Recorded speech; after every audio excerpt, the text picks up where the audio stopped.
biggest stories, whether they were good or bad? What was something that, starting with Chris, what was something that happened during your time that, if you could define your time at WCBI, what were some of the biggest things that happened during your time? And I know a lot of what you did probably is similar to what Mark and Will, because you guys all kind of came at the successed one another. But what was maybe something that stood out to you?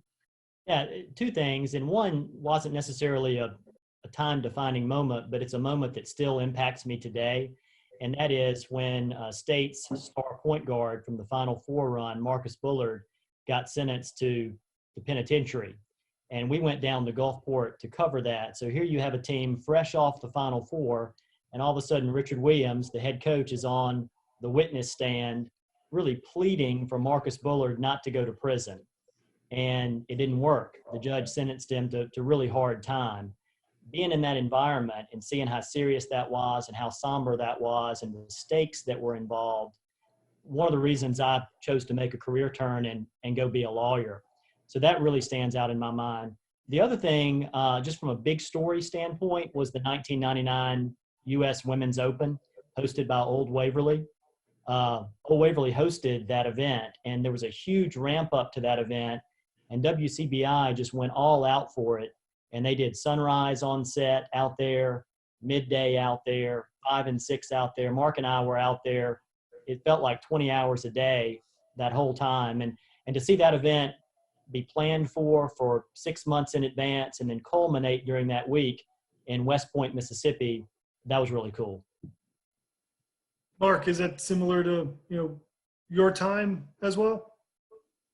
Yeah, Chris, with that second story brought up, some definite memories of, because covering golf at that level was something that I had not experienced prior to that. So that was a whole new experience, a learning curve in regards to how do we cover this event, because it's more about the area and the pride of hosting a major championship than it is just about covering the golf itself. So that was intriguing as well. So yeah, that comes to mind definitely as a learning experience there. And with all three schools at different times, so you guys know that you go from your love of sports and wanting to cover the big moments and the big games and just loving the competition on the field to having to become news reporter all of a sudden when something tragic happens.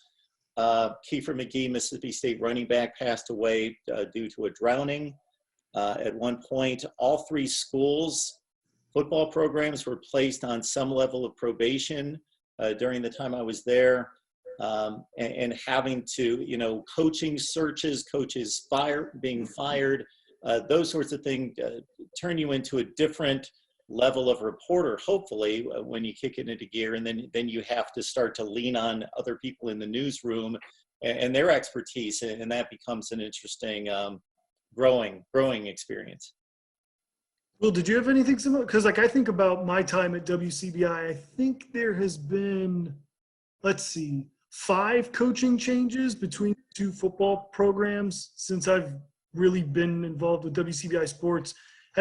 Similar to what Mark said, was there ever a story that stuck out to you in terms of going from sports reporter, guy who was excited about highlights, to turning on the news hat really quick?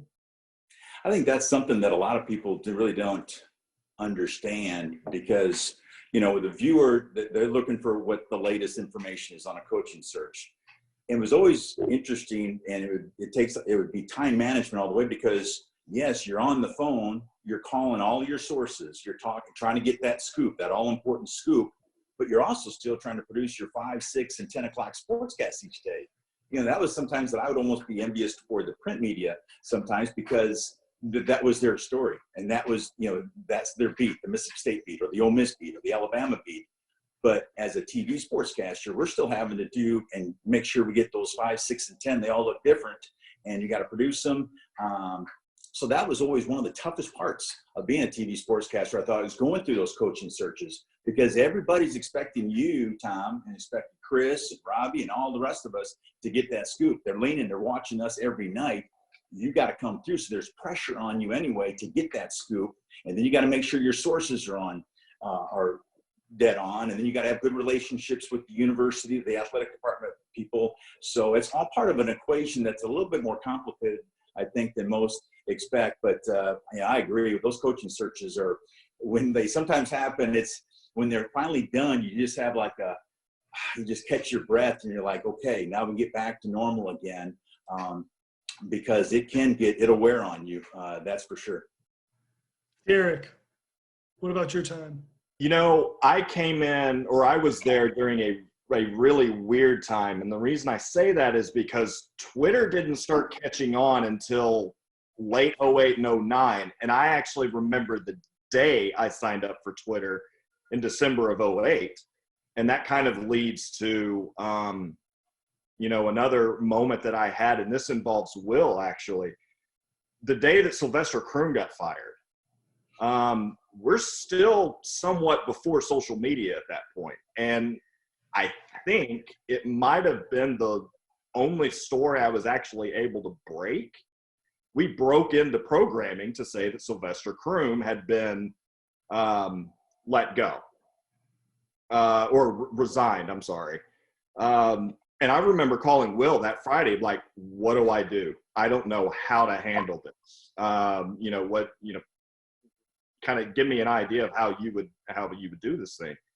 That was difficult. And then I started using Twitter a couple of weeks later during the coaching search, because there was a Friday night, and I believe it was the first Friday in December, where someone from a station in Jackson incorrectly reported that Chris Peterson had been signed to a 4-year contract. Oh, wow. And I saw that on Twitter and went on live at 6 and said, look, this is a statement from Boise State right here that's saying he hasn't signed anything.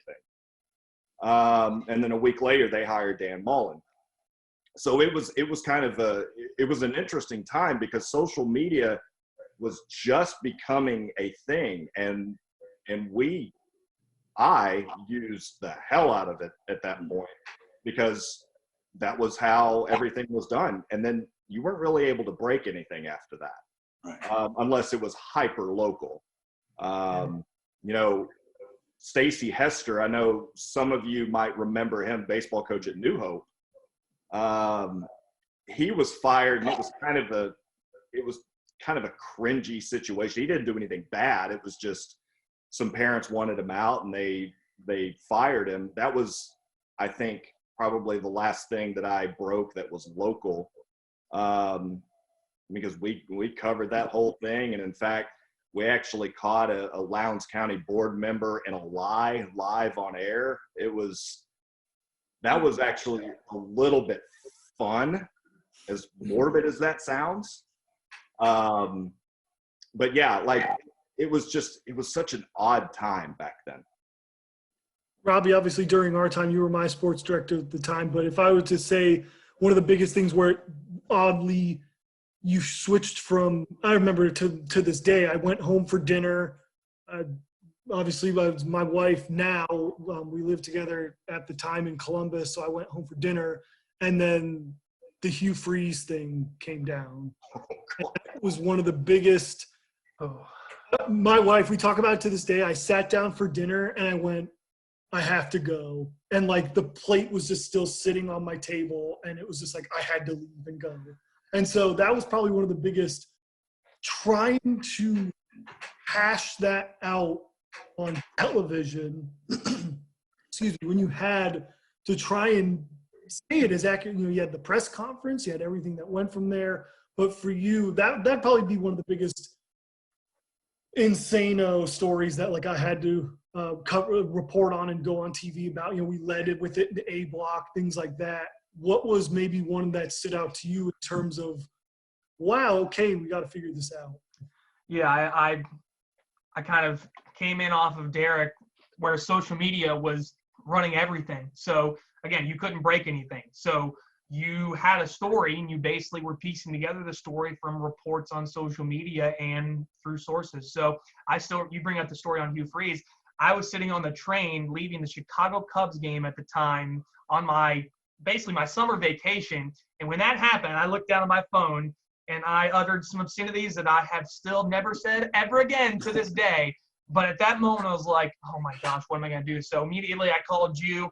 We tried to get everything together. I will say to this day, I'm really glad I was not in Columbus for that, and you had to deal with everything regarding that, because just the toxicity that came from it, the negativity, just everything that came down on Ole Miss and from Hugh Freeze regarding that is something that, I mean, I will never forget, because it brought together basically, I mean, Mississippi never really seems to get the national spotlight very often, and when it does happen, unfortunately, most of the time, it's never usually a good thing, because I still remember after that, the big story that came out that I was the first one to break was Jeffrey Simmons being on video punching that woman. I was the first to get that video. I was the first to put out that story. I broke that story when it happened, and that was a national story. I still remember when that happened, like, you had to tread very cautiously, because Jeffrey and I actually became pretty good friends when he was a football player at Knoxville County. And to this day, not everyone is going to fully understand everything that went through it, because once you kind of rip open that Band-Aid again, you kind of expose that wound again, and then you have everyone who has an opinion wanting to bring their opinion into that situation. So I don't think anyone is ever going to fully comprehend everything that transpired with Jeffrey Simmons, but I think we see how great he is now with the Titans, and how he really reshaped his image, and how he became such an incredible young man when he was at Mississippi State. That story really stands out the most outside of Hugh Freeze. And then if you're talking going from sports to news, the tornado that hit Louisville and Tupelo in April of 2014, that's the time when I remember, put everything from sports away. You have to work news. That's the moment I'll never forget that, because you actually got to see firsthand people dying and people trying to put their life back together from this horrific tornado. I'll never forget that moment. I know Smithville East Webster came in before I got here, but it was that 2014 Louisville tornado that really kind of made me realize that this job is bigger than sports. You have to have all sorts of hats, not just news, but also weather. You got to be able to do everything and be kind of a jack of all trades being a sports reporter.